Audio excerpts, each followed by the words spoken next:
اعوذ باللہ من الشیطان الرجیم، بسم اللہ الرحمن الرحیم۔ السلام علیکم ورحمۃ اللہ تعالیٰ وبرکاتہ۔ ناظرین، آپ دیکھ رہے ہیں رمضان مبارک کی خصوصی ٹرانسمیشن نور سحر۔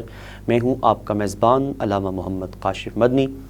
ناظرین، یقیناً آپ رمضان مبارک کی پرفضا اور خوبصورت اور اللہ تعالیٰ کی رحمتوں سے بھرپور لمحے یہ انجوائے کر رہے ہوں گے، اور یقیناً اس سے آپ رحمتوں اور برکتوں سے خاص محظوظ ہو رہے ہوں گے اور اللہ تعالیٰ کی رحمتیں حاصل بھی کر رہے ہوں گے۔ آج کا جو ہمارا موضوع زیر بحث رہے گا وہ صلہ رحمی کے حوالے سے ہے۔ سب سے پہلے میں اسٹوڈیو کے اندر جو ہمارے ساتھ مہمان تشریف فرمائے ان کا تعارف کرواتا چلوں۔ میری مراد عزت مآب جناب محمد ہارون قادری صاحب، آپ تشریف فرمائیں، خوش آمدید۔ السلام علیکم ورحمۃ اللہ۔ آپ کے ساتھ حضور علیہ السلام کی خوبصورت نعت پڑھنے والے حافظ حارث گوہر منانی صاحب تشریف فرمائیں، خوش آمدید۔ السلام علیکم ورحمۃ اللہ۔ دونوں مہمانوں کا بہت شکریہ، آپ لوگ اپنے غنو مصطفیٰ سے وقت نکال کر تشریف لائے۔ اللہ کریم آپ کو دارین کی سعادت نصیب فرمائے۔ ناظرین، جس طرح آپ نے دیکھا کہ صلہ رحمی کے حوالے سے ہم نے بات کی۔ صلہ رحمی ایک خاص عمل ہے اور یہ اللہ تعالیٰ کا پسندیدہ عمل ہے، بلکہ میں یوں کہوں تو غلط نہیں ہوگا۔ یہ جو صلہ رحمی کی صفت ہے یہ خدا تعالیٰ کے ساتھ منسوب ہے اور خدا کی اپنی صفت ہے، اور یہی صفت اللہ تعالیٰ اگر کسی بندے کو عطا کر دے تو پھر بندے کو اللہ تعالیٰ اپنے محبوب بنا لیتا ہے، اس بندے کو اپنا قریب کر لیتا ہے، اس بندے کو چن کر اپنی رحمتوں کا مرکز بنا دیتا ہے۔ اور یقیناً با یقیناً الا ان اولیاء اللہ لا خوف علیہم ولا هم یحزنون کے تحت اس آیت کے مفہوم کے زمرے میں جو شخص آتے ہیں، اگر جس بندے کو اللہ تعالیٰ یہ صفت عطا کر دے وہ بندہ اس آیت مبارکہ کے صفت اور اس آیت مبارکہ کے زمر میں داخل ہو جاتا ہے۔ میں سب سے پہلے اپنے مہمانوں سے گزارش کروں گا جناب محمد ہارون قادری صاحب سے کہ آپ آج کی مبارک نشست کا آغاز نعت رسول مقبول صلی اللہ تعالیٰ علیہ وسلم میں پیش فرمائیں۔ بسم اللہ۔ بے طلب بھی یہاں ملتی ہے، آتے جاتے بے طلب بھی کہ یہاں ملتی ہے، آتے جاتے در ہے واللہ، یہ وہ در ہے، یہ وہ در ہے کہ جہاں دل نہیں توڑے جاتے، یہ وہ در ہے۔ ہم کہاں ہوتے کہاں ہوتی یہ محفل تاب، ہم کہاں ہوتے کہاں ہوتی یہ محفل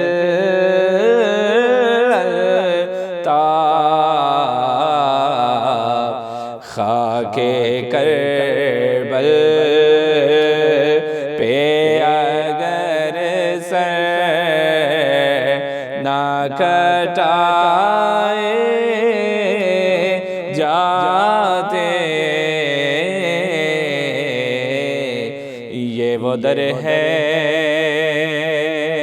کہ جہاں دل نہیں توڑے جاتے۔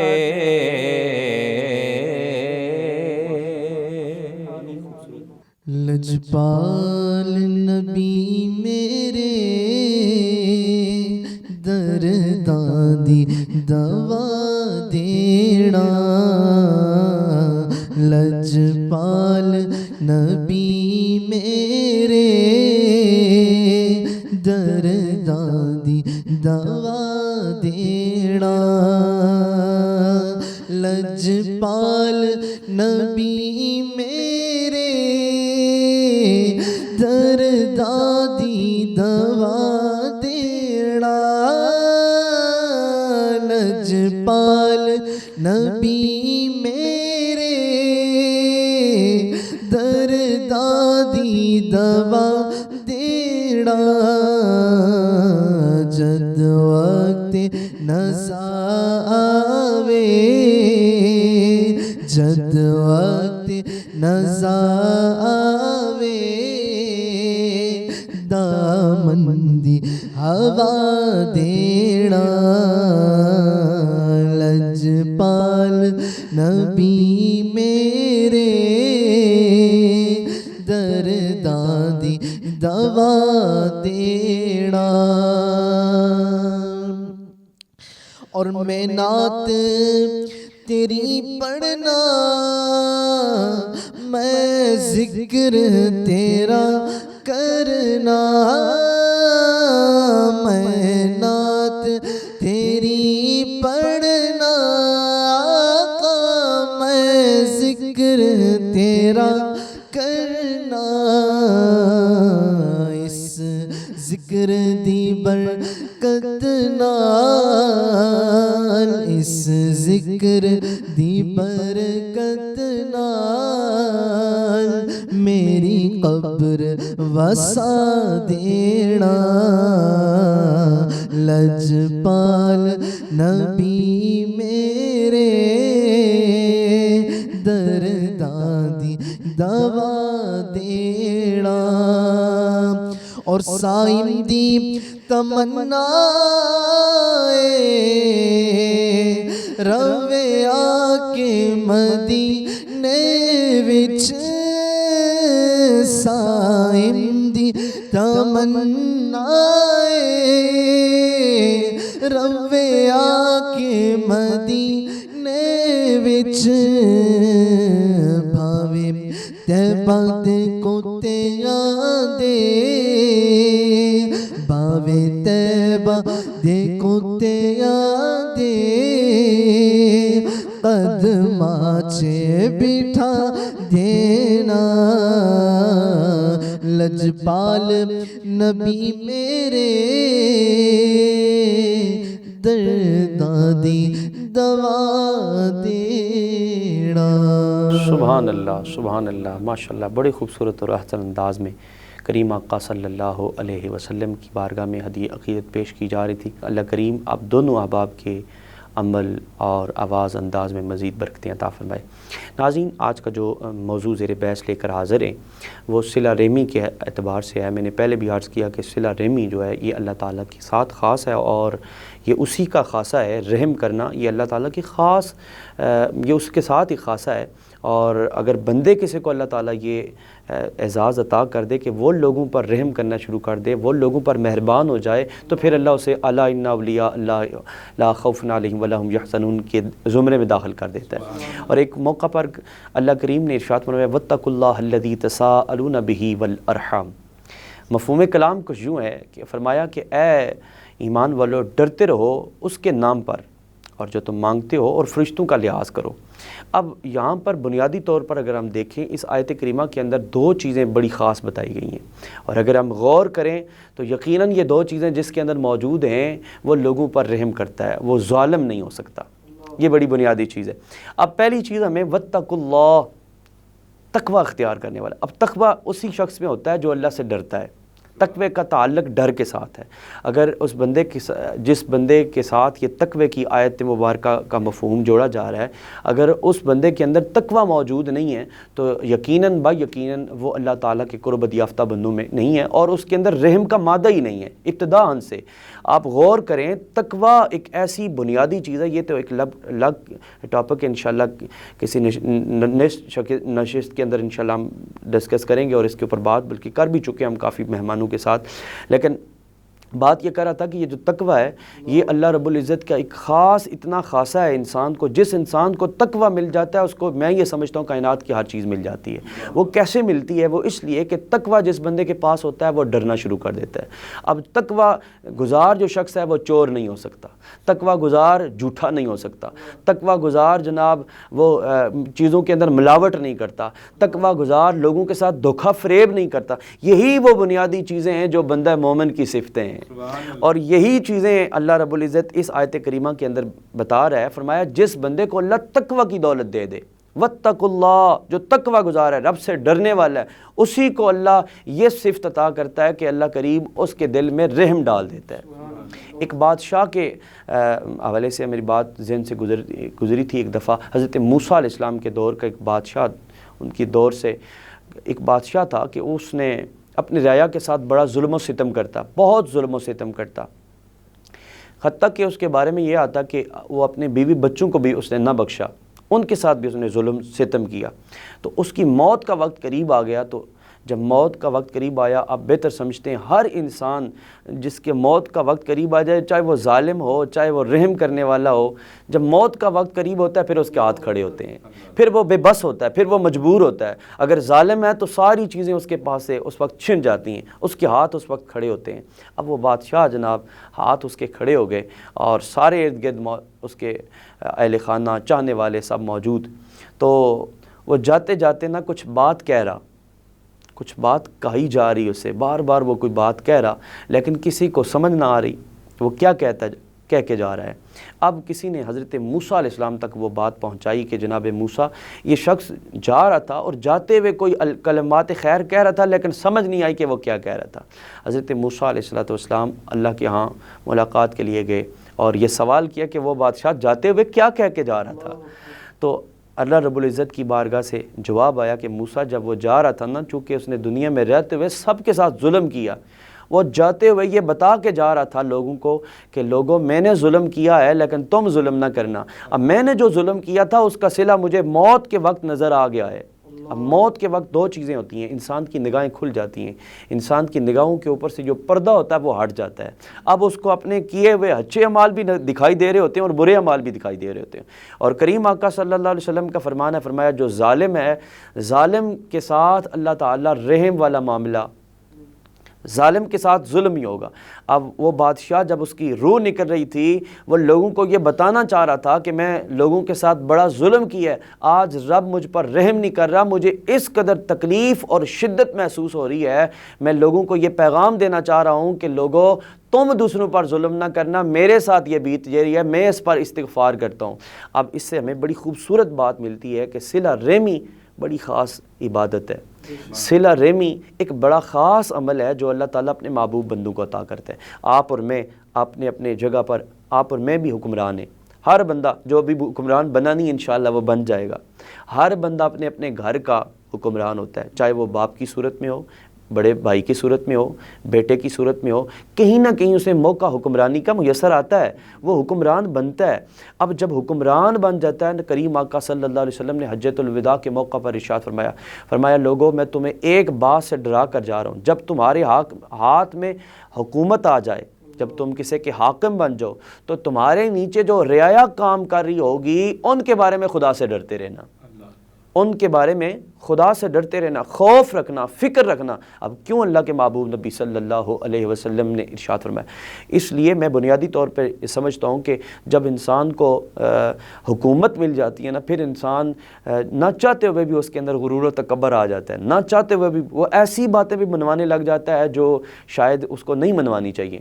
تو کریم آقا صلی اللہ علیہ وسلم نے ارشاد فرمایا لوگوں اللہ سے ڈرتے رہنا، جب تمہارے نیچے جو رعایا کام کر رہی ہو ان کے ساتھ صلہ رحمی کرنا، ایسا نہ ہو کہ بروز معاشر رب تم سے صلہ رحمی نہ کرے۔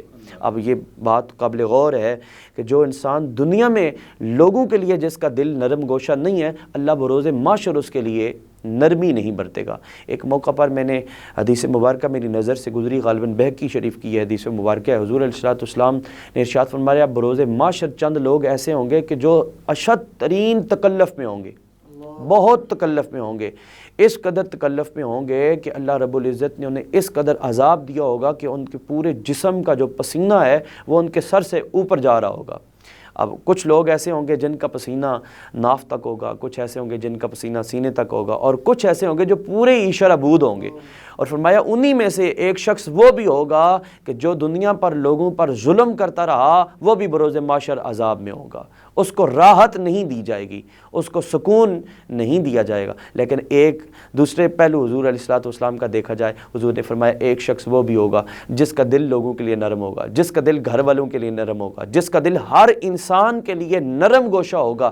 فرمایا کل بروز محشر اللہ اسے عرش کا ٹھنڈا سایہ عطا فرمائے گا، اور بروز محشر اللہ تعالیٰ اس دن جس دن لوگ اپنے گناہوں کے سبب تکلیف میں ہوں گے، فرمایا یہ رحم کرنے کی وجہ سے اس وقت سکون میں ہوگا۔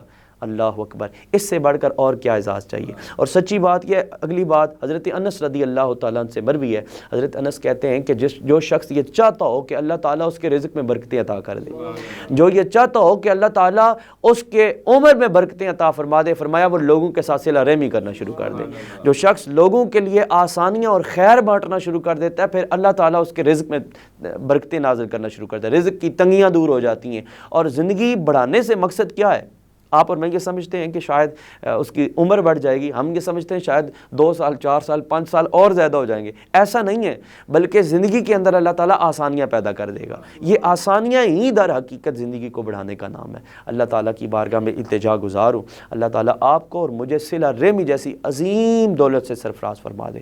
میں اپنے مہمانوں کی جانب ایک دفعہ پھر بڑھوں گا، بھائی ہارون قادری سے عرض کروں گا کہ آپ ایک دفعہ پھر سرکار مدینہ صلی اللہ علیہ وسلم کی بارگاہ میں اپنی حاضری پیش کریں۔ بسم اللہ۔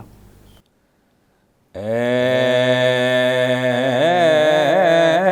رسول امین خاتم المرسلین، اے رسول امین خاتم المرسلین، تجھ سا کوئی نہیں، تجھ سا کوئی نہیں ہے، عقیدہ یہ اپنا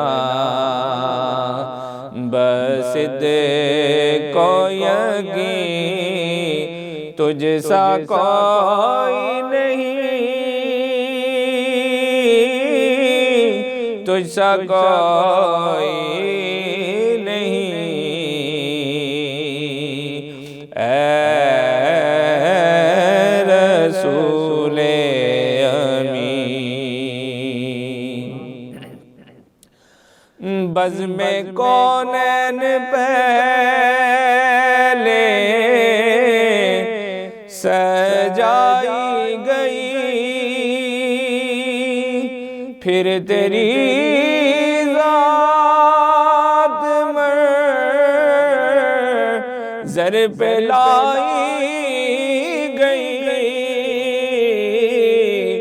بزم کونین پہلے سجائی گئی، پھر تیری ذات منظر پہ لائی گئی، سید الاولین سید الآخرین، تجھ سا کوئی نہیں، تجھ سا کوئی نہیں، اے رسول امین۔ دست قدرت نے ایسا بنایا تجھے، جملہ اوصاف سے خود سجایا تجھے، دست قدرت نے ایسا بنایا تجھے، جملہ اوصاف سے خود سجایا تجھے، اے ازل کے حسین اے عبد کے ہنسی تجھ سا کوئی نہیں، تجھ سا کوئی نہیں، اے رسول امین۔ ماشاءاللہ ماشاءاللہ۔ میں اپنے اگلے مہمان کی جانب بڑھوں گا، حافظ حارث گوہر منانی صاحب کی جانب۔ آپ بھی بارگاہ رسالت میں اپنی حاضری پیش کریں، بسم اللہ۔ صلو الحبیب صلی اللہ تعالی علی محمد۔ رمضان شریف کا ببرکت مہینہ ہے اور ہر کسی کی تمنا ہے کہ اسے رمضان شریف مدینہ منورہ میں نصیب ہو، تو شاعر فرماتے ہیں بلا لو پھر مجھے شاہ بحر و بر مدینے میں، بلا لو پھر مجھے شاہ بحر و بر مدینے میں پھر روتا ہوا آقا، میں پھر روتا ہوا آؤں تیرے در۔ اور ہم مدینہ مدینہ کیوں کرتے ہیں؟ شاعر مقطع میں ارشاد فرماتے ہیں کہ مدینہ اس لیے عطار جانو دل سے ہے پیارا پیارا، مدینہ اس لیے عطار جانو دل سے ہے پیارا، کہ رہتے ہیں میرے آقا، کہ رہتے ہیں میرے آقا، میرے دل بر مدینے میں، کہ رہتے ہیں میرے آقا، میرے دل بر مدینے میں، بلا لو پھر مجھے شاہ بحر و بر مدینے میں، مدینے میں۔ واہ واہ واہ، سبحان اللہ سبحان اللہ۔ بڑے خوبصورت انداز سے حضور علیہ السلام کی مدح سرائی فرما رہے تھے۔ ناظرین، ہمارے پروگرام کا وقت اختتام پذیر ہوا۔ انشاءاللہ عز و جل نئے مہمانوں کے ساتھ پھر آپ کی خدمت میں حاضر ہوں گے، اور میں جاتے ہوئے اپنے مہمانوں کا ایک دفعہ پھر شکریہ ادا کرنا چاہتا ہوں کہ آپ لوگ تشریف لائے، اپنا قیمتی ٹائم ہمیں دیا۔ اللہ کریم آپ کو دارین کی سعادتیں نصیب فرمائے۔ ناظرین، مجھے اجازت دیجیے، انشاءاللہ عز و جل پھر ملاقات ہوگی۔ السلام علیکم ورحمۃ اللہ تعالی وبرکاتہ۔